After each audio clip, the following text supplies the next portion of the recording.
Përshëndetje të nderuar miq, do të flasim për operacionin që sipas Spakut dhe Antimafjas Italiane u finalizua, pra u njoftua finalizimi ditën e djeshme me goditjen e një grupi kriminal me bazë në Durrës të trafikut të kokainës dhe heroinës.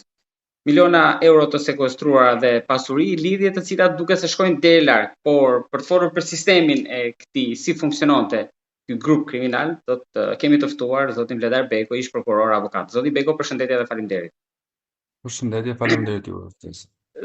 Zoti Beko, emri i operacionit ishte Umra. Kjo nuk ishte vetëm një urë ndoshta mes krimit dhe politikës, por sipas edhe akuzave në media të paktën, por edhe nga politika, mund të ishte një urë që të çonte ndoshta edhe deri te Spaku, sepse është folur edhe për dekonspirim.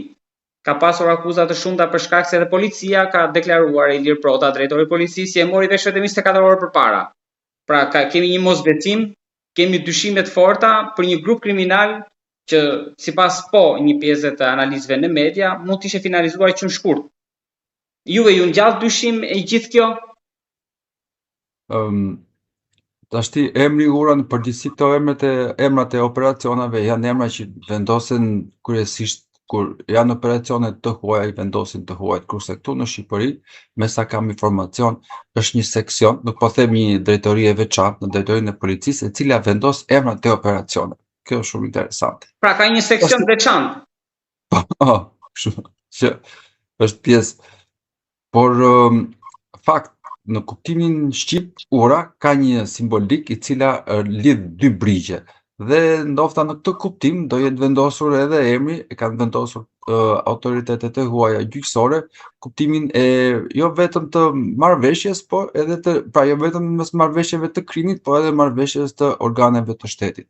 Po ne të mos i kushtojmë shumë rëndësi simbolikës së emrit, të kthehemi tek ajo që thatë ju. Pra lidhur me dyshimet që mund të ketë për dekonspirim ose fakt vazhdimisht janë bërë diskutime të tilla dhe janë hedhur hipoteza të tilla. Duke qenë se është aluduar për një lidhje në Shqipëri mes krimit dhe politikës për interesat të votave të pushtetit dhe anasjelltas të vazhdojnë aktivitetin, shpeshherë organet e drejtësisë, kryesisht prokuroria e posaçme, por edhe prokuroritë e jurisdiksionit të përgjithshëm, nga eksperienca janë treguar të kujdesshëm kur kanë bërë arrestime, ose në çështje sensitive, kur janë nisur janë treguar të kujdesshëm të mos i përfshin disa struktura. Jo se me këtë duam të kriminalizojmë institucionet të shtetit ose të supozojmë për ndërhyrje ose për kriminalizim, sepse duhet të kuptojmë që në policinë e shtetit, meqense morëm si refer, punojnë njerëz të përkushtuar, ka oficerë të drejtë, pa korruptuar, të cilët, por sikudo mund të ketë edhe siç ka pasur edhe në institucione të tjera, mund të ketë elemente të cilët kanë depërtuar dhe kanë lidhje dhe si thot populli, një dru i shtrembër mund të prishi gjithë stivën. Por që të vazhdojmë në vijim të asaj që thatë ju, në përgjithësi këto marrëdhëniet jurisdiksionale me institucionet e huaja, vetë këto institucione, për shembull prokuroritë e posaçme ose antimafja, ose kryesisht marrëdhëniet që ne kemi patur me zyrën e Eurojustit, mundohen të jenë të kujdesshëm dhe të vendosin kontakt vetëm me një prej institucioneve dhe të qëndrojnë deri në fund atij kontakti duke mos dashur të përfshijë edhe institucione ose agjenci të tjera për një dyshim, pra për një rrjedhje informacioni, jo për implikim total të institucionit. Sepse edhe andej ne kemi parë pafund raste dhe dim nga historisë që ka dekonspirime, ka rrjedhje informacioni.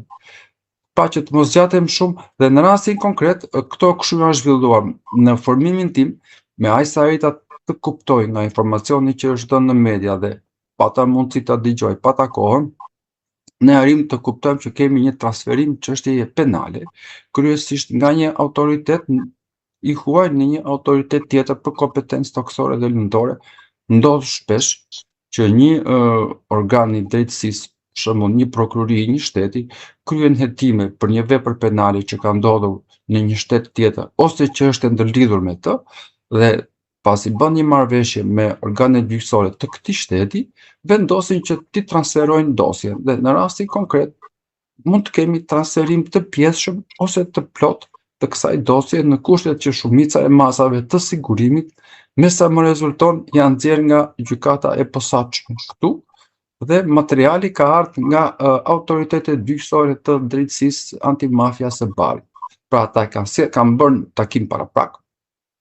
Është marrë një dakordsi që hetimin dhe vijueshmërinë e hetimit më saktë dhe përfundimin pra gjykimin se do shkojnë në gjyq patjetër, do ta bëj prokuroria e posaçme. Dhe në këtë kuptim janë vendosur këto masa duke u ndarë materiali për pjesën italiane do të vazhdojnë në Itali dhe mund të ketë ndarvarësi, ndërsa për elementet shqiptar do të vazhdojë këtu gjykimi. Pra me atë që kuptova zoti Beko është që spakut ja kanë sjellë në pjatë. Të paktën kështu siç vjen si informacion, sepse të shtin ne po flasim, nuk po them po aludojmë, mi bazë të atij informacioni që është sjell. Por ne kemi patur edhe më parë procedime, të cilat janë regjistruar në prokurorinë e posaçme dhe mund të jetë bërë një bashkim i tyre. Por me sa arrim të kuptojmë, është pak a shumë kjo që thatë ju. Por nuk duhet ta kuptojmë të shprehje popullore si diçka të lehtë, sepse ti mund ta sjelli në pjatë, por edhe nuk mund ta hash dot, kupton? Pra, mendoj që ata i kanë sjell materialet dhe janë të sigurt që prokuroria do të bëjë detyrën e saj si institucion. Por edhe kjo qëndron. Po. Urdhro? Ndjes se ndërpreva, por edhe kjo që thoni ju qëndron, sepse mund ta sjellë në pjatë dhe mundet të mos arrish ta konsumosh. Edhe kështu duket se ndodhet edhe me spakun, sepse personazhi kryesor, sipas asaj që ka dalë nga dosja dhe sipas mediave, ka shpëtuar. Po mirë, shiko,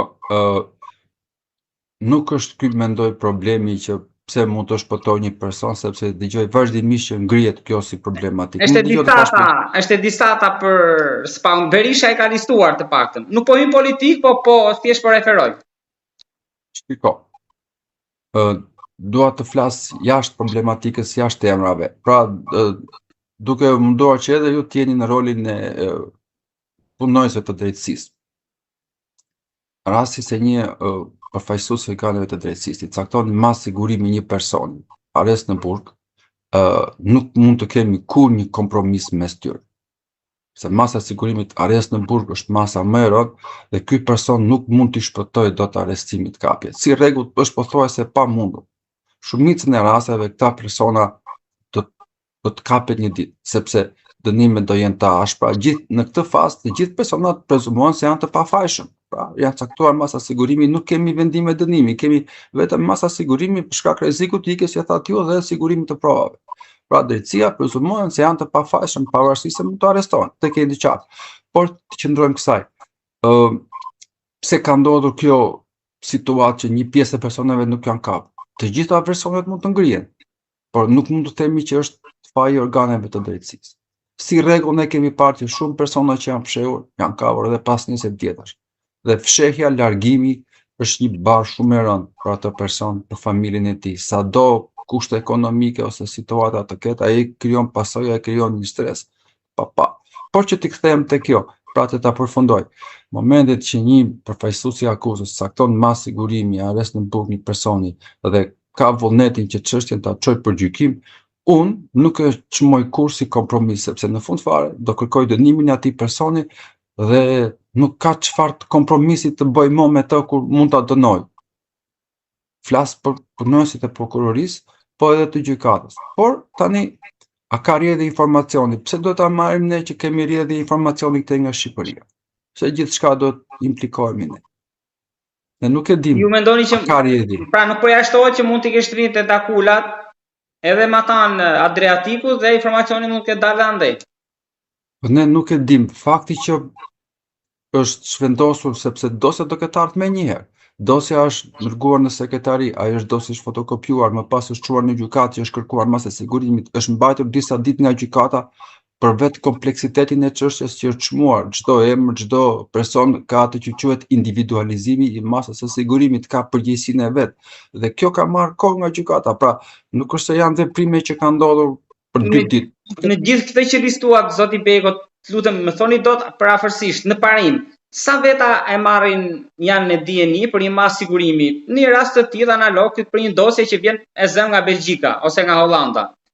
Pra po të mos ndalur vetëm te rasti konkret. sa veta. Po, nga momenti që dërgohet dosja deri tek që shkon për ekzekutim. Mase sigurisht. Numri i personave mund të jetë relativisht i madh, sepse numër të madh personave ne kemi në atë vend që janë kryer hetimet. Pra, kemi një numër pafundësh prokurorësh, oficerësh të policisë gjyqësore, sekretarësh që kanë përpiluar dosjet, po ndofta informacion që mund të marrë edhe avokatët e personave të cilët kanë qenë nën hetim dhe janë arrestuar, sepse siç del nga informacioni i dhënë, dosja ka disa vite që hetohet. Dhe ne duhet dim që hetimet bëhen me veprime proaktive, me veprime më të ndryshme, por edhe me bashkëpunëtor të drejtësisë, me persona të ndryshëm që janë kapur dhe që këta kanë folur për emra. Dhe është e pamundur që kanë nisur që këte problemi që të mos jenë vënë në dieni persona të ndryshëm që ti jenë nën hetim pasi si thot popullit ka dalë emri. Plus pastaj që materiali është sjellë në rrugë gjyqësore nëpërmjet kanaleve diplomatike që besoj nuk është e vështirë të rrjedhi dhe më pas ka ardhur këtu duke kaluar në ekspertë të ndryshëm, punonjës, specialist, mund të jetë bërë një filtr atij sepse janë parë, është bërë ndonjë kërkim, është bërë ndonjë verifikim i brendshëm. Pra numri i personave mund të jetë të paktën vetëm punonjësve të drejtësisë mund të jenë 30-40 veta. Plus edhe personat andej që është punuar. Pra, sepse andej ka ardhur materiali. Pra, është kapur një person me lëndë narkotike, po themi ne, dhe ai ka thënë se kush ja ka dhënë. Ky tjetri kanë qenë një tjetër dhe kështu ka vazhduar një zinxhir derisa mund të kemi ardhur tek emra themelor. Dhe kjo e dhënë i është kaluar këtyre personave, pra keni kujdes. Dhe fshehja nuk ndodh me një herë. Fshehja mund të vinë për një periudhë kohe të gjatë. Pra një person që di që ka një problem rruhet. Dhe staj shumë do likohen shumë gjëra. Zoti Beko, tek rasti është arrestuar një avokat. Ende nuk e dim konkretisht për çfarë, por një avokat mund të arrestohet për ndikim përveç se për korrupsion, sepse ka disa zëna që mund të jetë arrestuar për ndikim, po ndikim si ndahet korrupsioni nga ndikimi në këtë rast, ai avokat është. Ka diçka që nuk shkon këtu? Fakt ky është problemi i ligjit, bën një diskutim të vogël. Janë dy vepra penale të ndryshme, të cilat janë nështruar shumë debatit juridik. Korrupsioni është ajo që nuk kuptoni, është marrja ose dhënia e shumave ose favoreve të ndryshme për kryen ose mos kryen në një veprimi nga një punonjës i shtetit ose i drejtësisë në mënyrë të kundërligjshme, ndërsa ushtrimi i ndikimit është ajo që ta them në gjuhën popullore roli i sekserit. Pra kur dikush i thot dikush, shiko, dikujt që ti do ta bësh këtë sepse në rast se ti e bën të do kesh të favor. Pra i kërkon ta bëj diçka. Është një vepër çik abstrakte, nuk realizohet me veprime konkrete dhe nuk kërkon domosdoshmërinë finalizimin e kryerjes së veprimeve konkrete, pra dhënien ose marrjen e shumës në fjalë. Pra mund të kryhet edhe me një bisedë të thjeshtë që dikush mund ta bëjë në telefon dhe kjo vepër të quhet e konsumuar. Fakt ky është problemi që është ngritur shumë rastet e juristëve, sepse një vepër penale nuk mund të konsumohet në një bisedë tavoline dhe pa ardhur pasoja. Pra po them që pa u dhënë shumë paras. Ajo pyetja e drejtë që kryhet ju, sepse ka një paqartësi për këto dy figura të veprës penale. Por që ligji kështu i ka diskutuar. Ndërhyrja, bërja e rolit të sekserit, po them. Kjo është në gjuhën popullore, ushtrimi i ndikimit të palishëm. Pra që ti kërkosh dikujt që të bëjë diçka dhe pastaj të operohet në forma të tjera. Pavarësisht e bën, se bën, ja jep shumën ose.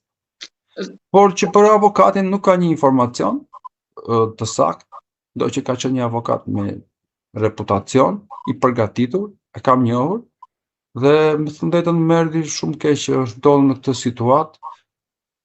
Tani këto operacionet kur kanë të përfshirë edhe persona të tillë bëhen shumë interesante, kupton?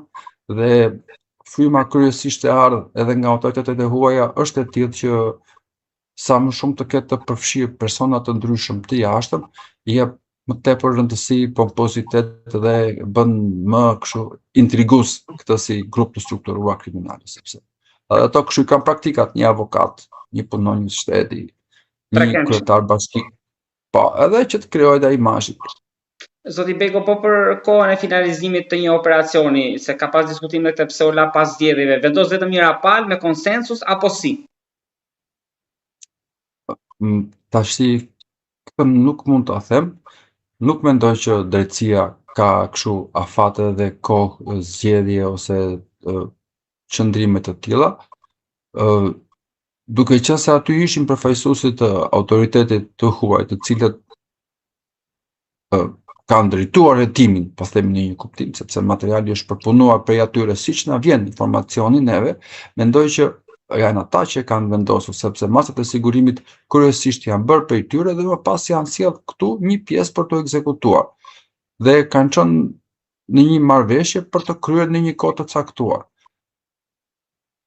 Por që nuk besoj që do ketë lidhje domosdoshmërisht me zgjedhjet, për më tepër që ne nuk kemi ndonjë raportim ose ndonjë informacion për ndikim në këtë periudhë zgjedhjesh. Të paktën deri tani e dim që si janë mundësitë sot për të dhënë informacion për ndikimin e personave të ndryshëm dhe nuk e kemi informacion të ndikimit të këtyre personave. Të paktën të dukshëm. Deri më sot. Sepse sot e dim që në çdo qendër votimi, KZAZ etj etj, fare mirë me një telefon celular ti mund të bësh një fotografi dhe mund të japësh një provë. Akuzat në media nuk kanë munguar. Po, shiko. Politika. Akuza ka. Por tani duke qenë se jemi në temën e drejtësisë, drejtësia kërkon prova gjithnjë. Sepse gjithsekush mund të akuzoj sot, dhe jam dakord që edhe mund të ketë patur, por si akuzon ti pa provë? Sepse kur çon dikë në gjyq, kur flet për dikë, kur përmend dikë, ti duhet të domosdoshmërisht të japësh prova, edhe ato prova që quhen jo gjyqësore në gjuhën tonë. Pra, po ta përmend me një telefon ti mund të bësh një fotografi, mund të bësh një video, mund të incizosh. Askush nuk pengohet sot për ta bërë një veprim, për të treguar që ja është ndikuar. Nuk po të kundërshtoj. Për çfarë the? Por po të jap edhe unë një argument, sepse ne në drejtësi dëgjojmë vazhdimisht akuza kështu.